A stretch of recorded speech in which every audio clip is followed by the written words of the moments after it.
नमस्कार, आप देख रहे हैं बिग फाइट लाइव। आपके साथ मैं हूं श्वेता मिश्रा अवस्थी। जो बांग्लादेश में हुआ वो क्या भारत में भी हो सकता है? ये सवाल बड़ा है। कांग्रेस नेता सलमान खुर्शीद का विवादों से गहरा नाता रहा है और एक बार फिर से सलमान खुर्शीद ने विवादित बयान दिया है। खुर्शीद का कहना है कि जो बांग्लादेश में हुआ वैसे ही भारत में भी हो सकता है। सलमान खुर्शीद हिंदुस्तान को बर्बाद करने की सोच रखते हैं या फिर हिंसा का आइडिया देकर सलमान खुर्शीद ने किसको भड़काया है? इतना ही नहीं, खुर्शीद ने शाहीन बाग के प्रदर्शन का भी हवाला दिया है। सलमान खुर्शीद के इस बयान के बाद बीजेपी कांग्रेस पर हमलावर हो गई है। बीजेपी का आरोप है कि कांग्रेस देश में अराजकता फैलाने की सोच रखती है। हालांकि ये बात अलग है कि अभी तक सलमान के बयान पर किसी कांग्रेस नेता का बयान आया नहीं है। कांग्रेस के एक नेता तो सलमान से भी आगे निकले। मध्य प्रदेश कांग्रेस के नेता सज्जन सिंह ने भड़काऊ बयान देते हुए कहा है कि एक दिन बांग्लादेश जैसे ही देश की जनता पीएम आवास में घुस जाएगी। अब सवाल यही है कि कांग्रेस नेता ऐसी सोच लाते कहां से हैं और भारत में बांग्लादेश जैसे हालात हो सकते हैं, इसकी जानकारी इनको कैसे है? और खुर्शीद का बांग्लादेश मॉडल आखिर है क्या? आज बात इसी खास मुद्दे पर।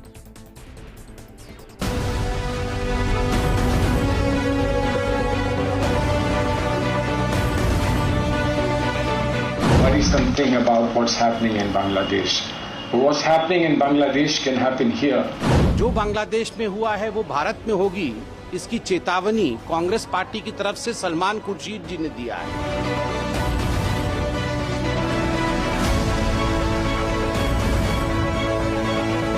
याद रखना नरेंद्र मोदी जी, देश की जनता जिससे सड़क पर हिलोरे ले रही है, तुम्हारी गलत नीतियों से तुम्हारा प्रधानमंत्री निवास में घुस जाएगी, कब्जा कर लेगी। अब कांग्रेस के नेताओं के लिए पाकिस्तान में बांग्लादेश में सेना द्वारा तख्ता पलटने वाले लोग आदर्श बन गए, उनको फॉलो कर रहे हैं। दुर्भाग्यपूर्ण है।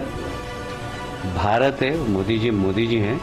इस प्रकार के फ्रस्ट्रेटेड नेता बयान देकर अराजकता फैलाने की कोशिश कर रहे हैं। मेरा ख्याल है उन्हें शर्म आनी चाहिए।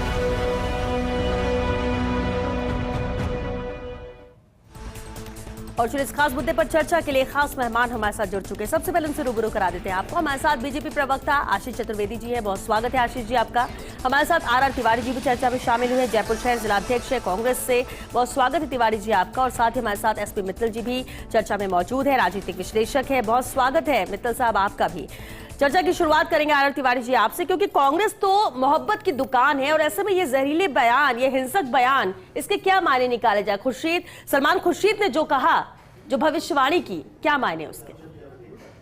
देखो श्वेता, एक बात तो मैं कह दूं कि सलमान खुर्शीद कांग्रेस के अधिकृत प्रवक्ता नहीं है और राष्ट्रीय भारतीय कांग्रेस का इस बयान से कोई लेना देना नहीं है। मैं शहर कांग्रेस का अध्यक्ष हूं। मैं अधिकृत रूप से कहना चाहता हूं, बाबा साहब भीमराव अंबेडकर जी ने जिस देश का संविधान बनाया और उनको संविधान सभा का अध्यक्ष जो पंडित जवाहरलाल नेहरू जी ने उनको जो ताकत दी, आज इस संविधान की खूबसूरती है। देश के भारत का जो संविधान है, देश में सत्ता का परिवर्तन शांतिपूर्वक होता है। सन 52 से चुनाव हो रहे हैं, 75 साल हो गए, ये अमृतकाल चल रहा है। कितने प्रधानमंत्री आए, कितने प्रधानमंत्री गए, राज्यों के कितने मुख्यमंत्री आए, कितने मुख्यमंत्री रहे कि रक्तपात नहीं होता।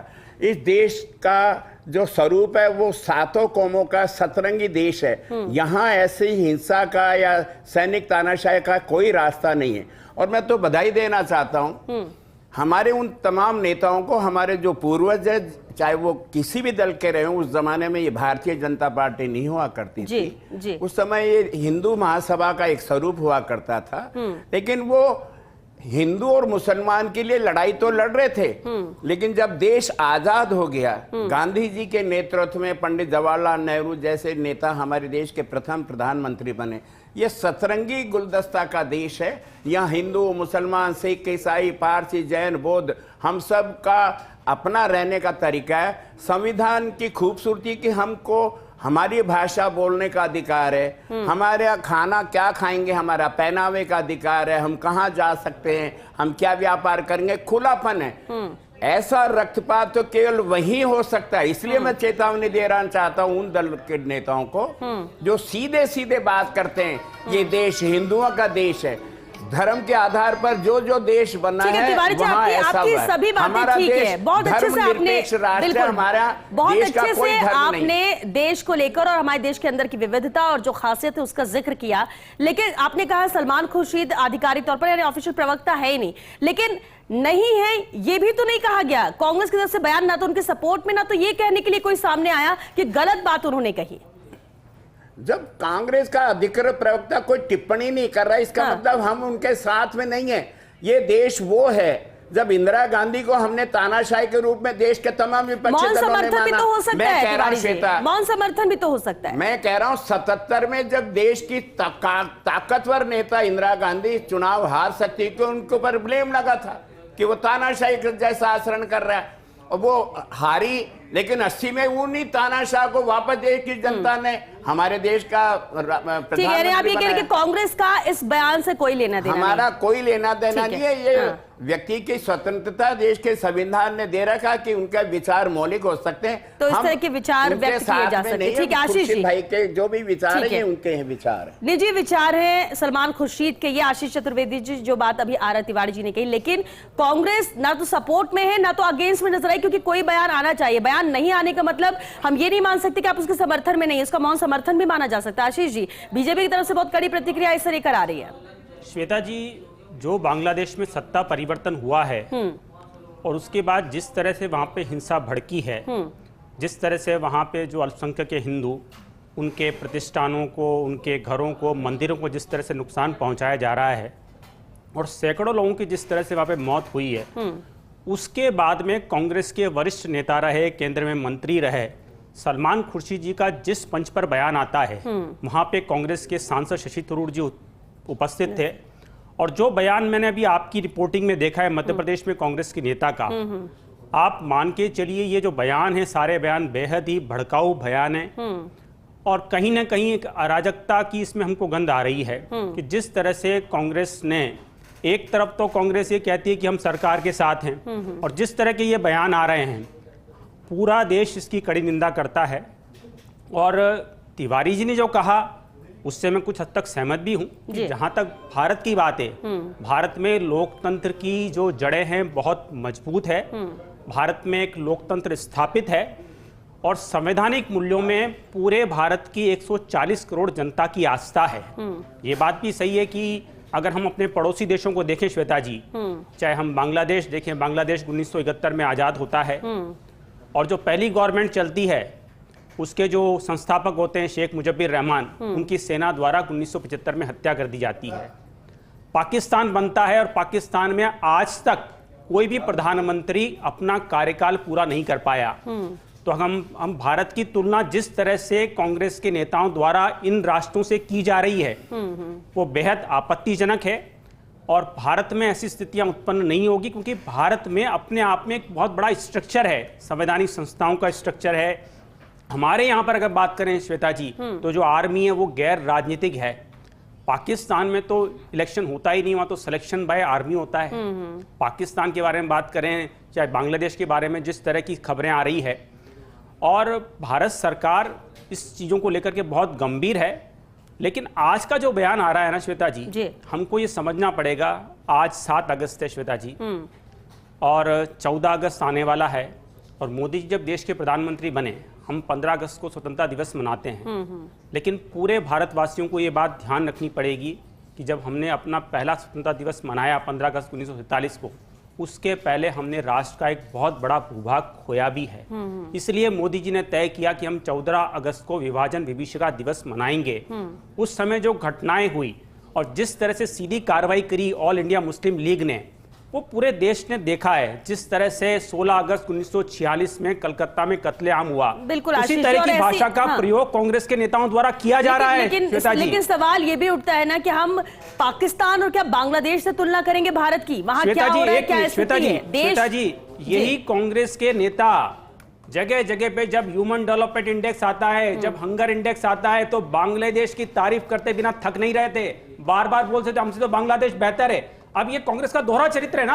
चलिए इस पर भी बिल्कुल जवाब लेंगे। हमारे साथ एसपी मित्तल जी भी लगातार बने हुए राजनीतिक विश्लेषक हैं। एसपी मित्तल जी, अब देखिए जो बयान सलमान खुर्शीद का है, कांग्रेस का कहना है कि हमारे इस बयान से कोई लेना देना नहीं है, क्योंकि वो कोई ऑफिशियल प्रवक्ता नहीं है, वक्ता नहीं है जिनकी बात या जिनके बयान को गंभीरता से कांग्रेस ले, और इसलिए नहीं लिया तभी कोई प्रतिक्रिया नहीं आई। लेकिन सवाल उठता है कि क्या आजादी, कुछ भी बोलने की आजादी का मतलब यह होगा कि आप भड़काऊ बयान दें, आप किसी को आइडिया दें कि ये भी हो सकता है, ये भी किया जा सकता है, भारत में ऐसी स्थिति बन सकती है? क्यों बन सकती है? क्या देश में ऐसी स्थिति आज के हालात में है कि आने वाले वक्त में हमें ये तस्वीर देखने को मिलेगी जो बांग्लादेश में हुआ? ऐसी बात हम सोच भी कैसे सकते हैं?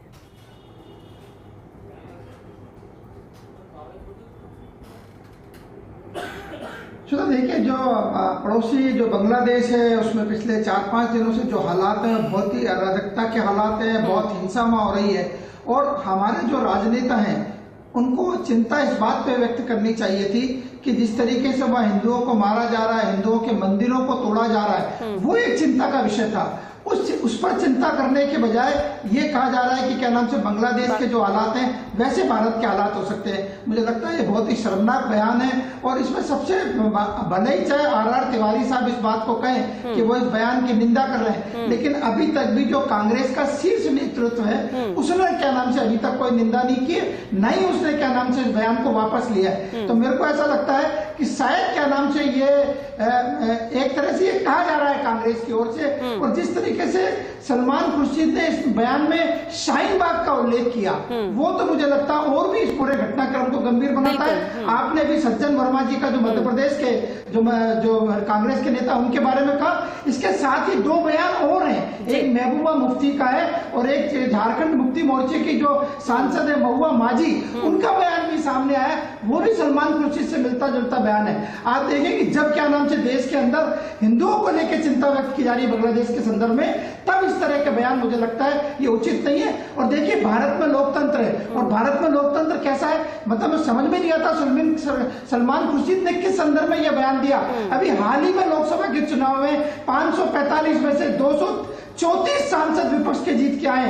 जिस देश के अंदर लोकतंत्र के अंदर विपक्ष के 234 सांसद हो, उसमें कैसे अपेक्षा की जा सकती है कि यहाँ क्या नाम से कोई अत्याचार हो रहा है, यहाँ ज्ञान सरकारी एजेंसियों का दुरुपयोग हो रहा है। कई राज्यों में विपक्ष की सरकारें हैं, कितना बढ़िया लोकतंत्र है इस देश का, लेकिन उसके बावजूद भी यदि कांग्रेस के नेता ऐसा बयान देते हैं तो मुझे लगता है कि यह शर्मनाक बयान है। एसपी मित्तल जी, आपको लगता है कि इसके अगेंस्ट में कांग्रेस की तरफ से भी बयान आना चाहिए? आप ये कैसे कह सकते हो कि उनसे, उसके बयान से हमारा कोई लेना देना नहीं है? कोई नया नेता, कोई कल का युवा नेता नहीं है जो कि अभी अभी जुड़ा हो कांग्रेस से, जुड़ाव रखने वाले, या कांग्रेस की जब बात होती है तो कई बड़े ऐसे नाम है जो साथ में जुड़े हुए हैं, और उसमें एक सलमान खुर्शीद भी हैं। क्या ऐसे नजरअंदाज किया जा सकता है उनके इस बयान को कांग्रेस के द्वारा? देखिए श्वेता, देखिए मैं एक बहुत महत्वपूर्ण जानकारी आपके दर्शकों को देना चाहता हूं कि जब ये बांग्लादेश का जब घटनाक्रम हुआ तो 4 अगस्त को जो भारत के विदेश मंत्री हैं एस जयशंकर, उन्होंने जो राहुल गांधी जो लोकसभा में प्रतिपक्ष के नेता हैं उनसे वार्ता की, और इस बांग्लादेश में जो हालात हो रहे हैं उस पर विचार विमर्श किया। और मुझे लगता है उसी में ये रणनीति बनी कि कोई भी नेता, राजनेता भड़काऊ भाषण नहीं देगा। ये राहुल गांधी से भी अपेक्षा की गई, और मुझे लगता है राहुल गांधी ने काफी हद तक क्या नाम से उसकी पालना भी की है। लेकिन जिस तरीके से सलमान खुर्शीद से कहलवाया गया, उससे लगता है कि क्या नाम से ऐसा बयान दिया जा रहा है जिससे भारत के अंदर भी भड़काने वाली स्थिति उत्पन्न हो, और शाहीन बाग। लेकिन आपने ये क्यों कहा मित्तल साहब कि उनसे कहलवाया गया? देश को देखना चाहिए जो सलमान खुर्शीद से कहलवाया गया, ऐसा क्यों लगता है? हो सकता है अभी श्वेता, देखिए अभी तक भी कांग्रेस के शीर्ष नेतृत्व ने किनारा नहीं बातें करते हैं, हिंदू राष्ट्र बनाने। मैं फिर कह रहा हूँ श्वेता जी, मूल रूप से जो जड़ में जाती है, जहां जहां आप धर्म के नाम पर शासन करना चाहते हो, पूरा अंतर्राष्ट्रीय मुस्लिम जहां जहां इस्लामिक राष्ट्र है, सबसे ज्यादा अशांति वहां रहती है। इसलिए हमारे देश के संविधान निर्माताओं ने, नेहरू जी ने, अंबेडकर जी के नेतृत्व में जो संविधान सभा बनी, इन्होंने देश को धर्म निरपेक्ष, यानी देश का कोई धर्म नहीं होगा। और ये भारतीय जनता पार्टी का जो स्वरूप, पहले जनता पार्टी और उसके पहले जनसंघ, इनकी तो मूल धारणा है कि हिंदू राष्ट्र बनाना है। अब देश में जब हिंदू और मुसलमान, सिख, ईसाई, शमशान, कब्रिस्तान में आप भेद करोगे तो किसी के दिल में ऐसी बात आ सकती है? आप ये मित्तल साहब के लिए मैं कहना चाहता हूं, आप तो वरिष्ठ पत्रकार हैं मित्तल साहब, जिस राहुल गांधी का एक है पैगाम कि देश में नफरत के बाजार में हम प्यार की दुकान खोलना चाहते हैं, और राहुल गांधी देश के प्रतिपक्ष के नेता हैं, उन्होंने सरकार के साथ में कहा हम हर कदम पर आपके साथ में, हम उस पार्टी के तो नहीं है ना जो दोगली नीति अपनाना। या अभी आशीष चतुर्वेदी जी कह रहे थे, मैं कह रहा हूं श्यामा प्रसाद मुखर्जी इसी मुस्लिम लीग के साथ में बंगाल में उप मुख्यमंत्री बने थे कि नहीं बने थे? यही महबूबा मुफ्ती के साथ में आपने कश्मीर में सरकार बनाई थी या नहीं बनाई थी? आज अगर आपके साथ में कोई नहीं रहता है तो आप कोई भी बयान दे दो, और जब आपको सत्ता चाहिए तो आप इनके पलक पावड़े बिछाते हो। तो मैं कहना चाहता हूँ कांग्रेस का स्टैंड आज भी है, हम धर्मनिरपेक्ष राज्य की कल्पना करते हैं, हमारे यहाँ कब्रिस्तान और शमशान में हम भेद नहीं करते, हम नफरत का बाजार नहीं करते। आज देश में पूरा देश जानता है कि देश में आपने नफरत का वातावरण बना रखा है। तिवारी जी, जिसकी आप बात कर रहे हैं, आप बताइए जो पहली अंतरिम सरकार बनी थी जिसमें जवाहरलाल नेहरू प्रधानमंत्री थे, उस अंतरिम सरकार में मुस्लिम लीग शामिल थी या नहीं थी? बताइए आप देश की जनता को। अरे डबल स्टैंडर्ड बातें कर रहे हैं आप, अरे आप कौन सी बातें कर रहे हैं बताइए आप देश का दूसरी बात अरे सुनिए तो सही, अरे सुनिए तिवारी जी, सुनिए तो सही, आप धर्मनिरपेक्षता की बात कर रहे हैं। तिवारी जी आज की बात करते हैं, देखिए इतिहास में जा जाके बार बार उन बातों पे चर्चा करने से फायदा नहीं, आज की बात करते हैं। आज स्थिति क्या है, आज की बात करिए जी।